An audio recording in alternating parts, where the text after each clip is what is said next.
Vous connaissez sûrement cet oiseau, mais est-ce que vous saviez que l'on peut l'observer directement dans les parcs urbains? Actuellement, je me trouve dans un parc où se trouve un couple de faucons cresserelles. Et l'avantage, c'est qu'ici, ils sont habitués à la présence humaine, donc il est plutôt facile de les filmer. Allez, c'est parti pour ce nouvel épisode des petites excursions.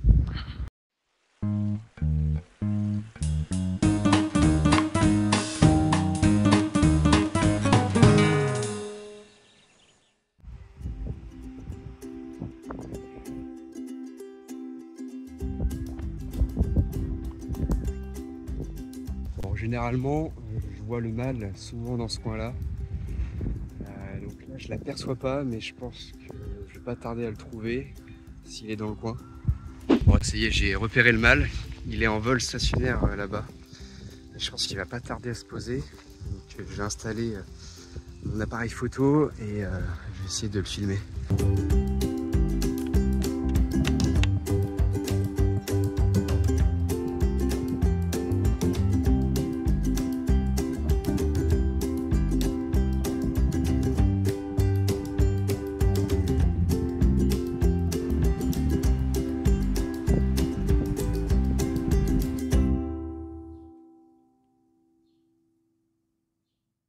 Le faucon cresserelle est le rapace le plus commun de France. Il est présent dans toutes les campagnes, mais aussi dans les villes. Ce petit faucon se nourrit principalement de micro-mammifères, de petits passereaux et aussi d'insectes. En général, il niche dans un ancien nid de corvidés. La principale menace est le risque de collision routière. En fait, ce qui est bien dans ce parc, c'est qu'il y a une mosaïque d'habitat vraiment idéale pour les faucons. Et là, je me trouve dans un milieu avec pas mal d'arbustes et de ronces. Donc là, il y a plein de passereaux qui peuvent s'y cacher. Et de l'autre côté, là-bas, il y a une prairie avec une pelouse rase. Et donc, c'est essentiellement là que le faucon cresserelle va chasser. Et les campagnols, tout ce qui est micro-mammifères. Bon, et juste devant moi, on a un autre milieu, c'est une prairie fleurie. Et ça attire pas mal d'insectes. Et le faucon cresserelle peut se nourrir de coléoptères parfois. Donc voilà, on a vraiment une diversité d'habitats très intéressante pour le faucon cresserelle. Donc là, c'est le genre de milieu vraiment intéressant pour servir de terrain de chasse. Voilà, c'est de la végétation pas très haute.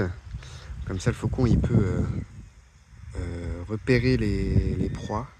Dans le parc, il y a plein de piquets comme ça. Et ça, c'est parfait pour les faucons. Ils adorent se poser dessus.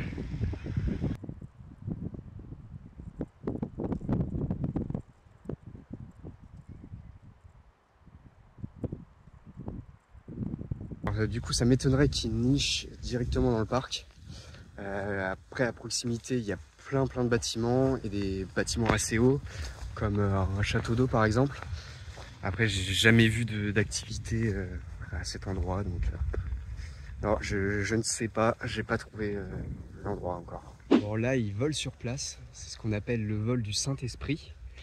Et en fait, c'est une technique de chasse, donc il se met à voler comme ça en vol stationnaire, assez haut. Ça lui permet d'observer les micro-mammifères qui se déplacent, comme les campagnols. Et ensuite, il peut voler en piqué directement sur la proie.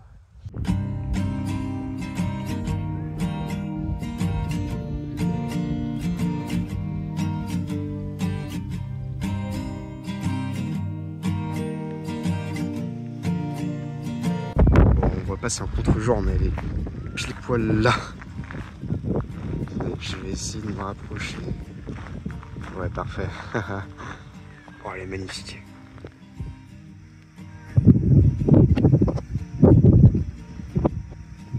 Bon, je vous mentais pas, hein. Quand je vous parlais de la proximité, vous voyez, je parle et tout. Elle me regarde, mais ça la dérange pas plus que ça. C'est assez dingue. Regardez ça. Vraiment, elle est à maximum 6 mètres, quoi.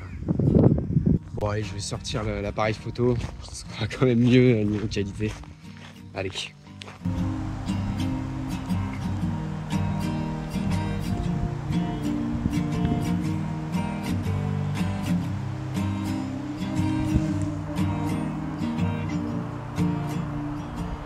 Je Chez cette espèce, le mâle et la femelle comportent des plumages différents.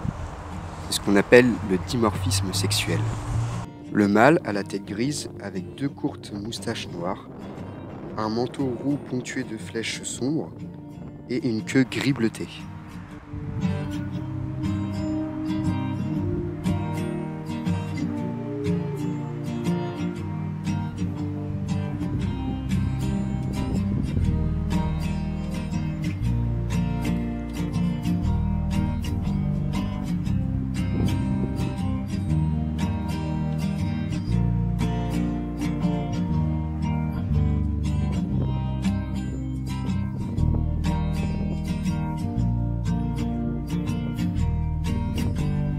La femelle, quant à elle, est brun clair et possède une queue finement barrée.